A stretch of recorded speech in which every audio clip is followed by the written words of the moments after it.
और क्या हाल है? अच्छे हो? हमने पढ़ लिया था लास्ट वीडियो में वायवीय श्वसन जो वायु की उपस्थिति में होता है, अवायवीय श्वसन जो वायु की अनुपस्थिति में होता है। आज आगे बात करें कि जो श्वसन होता है वो एक होता है बाह्य श्वसन, बाह्य श्वसन, और दूसरा होता है अंतः श्वसन। बाह्य श्वसन और अंतः श्वसन। बाह्य श्वसन क्या होता है कि जो ऑक्सीजन होती है, यहाँ पे हम कहेंगे ऑक्सीजन रुधिर की सहायता से शरीर के विभिन्न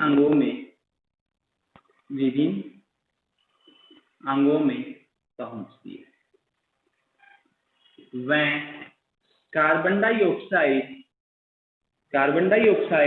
रुधिर की सहायता से बाहर निकलती है या फेफड़ों तक पहुंचती है।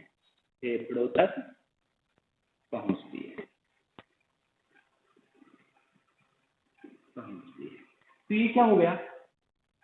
बाह्य श्वसन। ऑक्सीजन शरीर के विभिन्न भागों में पहुंच रही है और विभिन्न भागों से कार्बन डाइऑक्साइड आ रही है, तो यह श्वसन कौन सा हो जाएगा? बाह्य श्वसन। अब बात करें दूसरे की अंतः श्वसन। अंतः श्वसन में क्या होगा कि जो फेफड़े जो होते हैं उनका वायुदाब, फेफड़ों में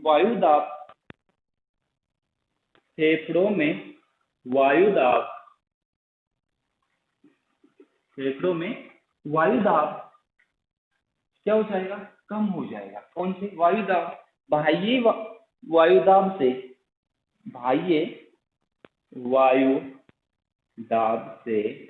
कम हो जाता है। ये पॉइंट आ गया समझ में कि जो फेफड़े हैं हमारा, उनका जो वायुदाब है वो वायुदाब बाह्य वायुदाब से क्या हो गया? कम हो गया। बाह्य वायुदाब से कम हो गया। अब बाह्य वायुदाब से फेफड़ों का वायुदाब जो कम हो गया तो क्या होगा? ऑक्सीजन के साथ अन्य गैस भी, तो ऑक्सीजन फेफड़ों में भर जाती है, O2 फेफड़ों में भर जाती है। जब भी वायुदाब कम होगा तो ऑक्सीजन या अन्य गैस फेफड़ों के अंदर एंटर करेंगी, उनके अंदर भरेंगी। फिर इसका दूसरे एक एग्जांपल देखते हैं कि वायुदाब क्या होता है। कि एक अलग से पॉइंट समझा रहे हैं आपको, बहुत ही अच्छा पॉइंट है कि आंधी या तूफान कैसे आते हैं। इस पॉइंट को हम एक बार समझते हैं, आंधी या तूफान कैसे आते हैं। ज्यादातर आंधी तूफान गर्मियों में ही आते हैं, सर्दियों में बहुत कम चांस होते हैं कि आंधी तूफान आ जाए। अब कोई भी ये एरिया है, ये मान ले कोई एरिया है, लार्ज एरिया है, स्मॉल एरिया नहीं है।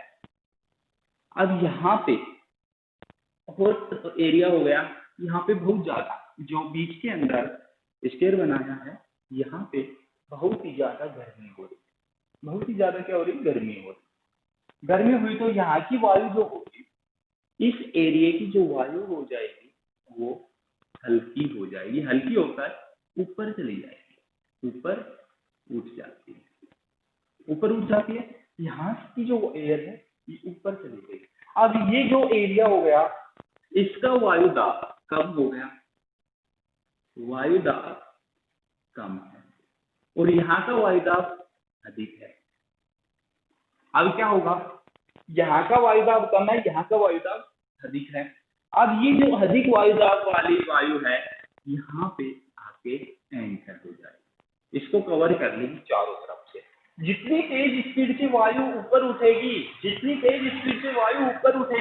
उतनी ही तेज स्पीड से आंधी या तूफान आते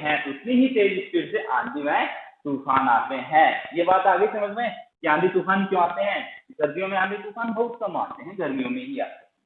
इसी प्रकार देखो, जो हमारे फेफड़े हैं, फेफड़ों का वायुदाब कम हो रहा है, जैसे यहाँ का वायुदाब कम हुआ तो बाह्य वायुदाब से कम हो रहा है, जिसके कारण फेफड़ों में वायु बाहर से आकर भर जाती है। तो बाह्य श्वसन में क्या होगा और अंतः श्वसन में क्या होगा, ये हमने देख लिया। अब इसके बाद तीसरा पॉइंट आता है निःश्वसन। क्या आता है? पहला नासिका, कौन सा आ जाएगा? पहला अंग आ जाएगा नासिका। नासिका से हम गैस को अंदर लेके जाते हैं। नासिका या मुख भी, हम मुख का भी उपयोग कर लेते हैं, मुख का भी हम उपयोग कर लेते हैं। दूसरा जो आता है वो आता है फेरिंग। क्या आता है? फेरिंग। ये तीसरा जो है वो है फेरिंग। जो होता है ये हमारे कौन से में आया था? पाचन तंत्र में भी आया था कि फेरिंग होता है, फेरिंग होता है। फेरिंग एक कॉमन ऑर्गन होता है इसका, श्वसन का और पाचन तंत्र का। तीसरा आ गया स्वर यंत्र, स्वर यंत्र या लैरिंग, लैरिंग भी बोलते हैं इसको, लैरिंग। चौथा श्वसन नली, श्वसन नली। और पांचवा जो अंग है वो है फेफड़े। पांचवा जो अंग है वो कौन है? फेफड़े। ये अंग हमारे श्वसन तंत्र में होते हैं, नासिका या मुख, लैरिंग, स्वर यंत्र, श्वसन नली और फेफड़े। अब बात करें अगले, जो श्वसन का पथ होता है या हमारे शरीर के अंदर जो वायु जाती है उसका पथ किस प्रकार से होता है? यदि हमें पथ समझ में आ गया तो श्वसन की लगभग प्रोसेस हम समझ लेंगे। सबसे पहले वायु जो होती है, वायु जो होती है एटमॉस्फेयर में वायु जो होती है वो हम किससे ग्रहण करते हैं? या तो किससे करेंगे?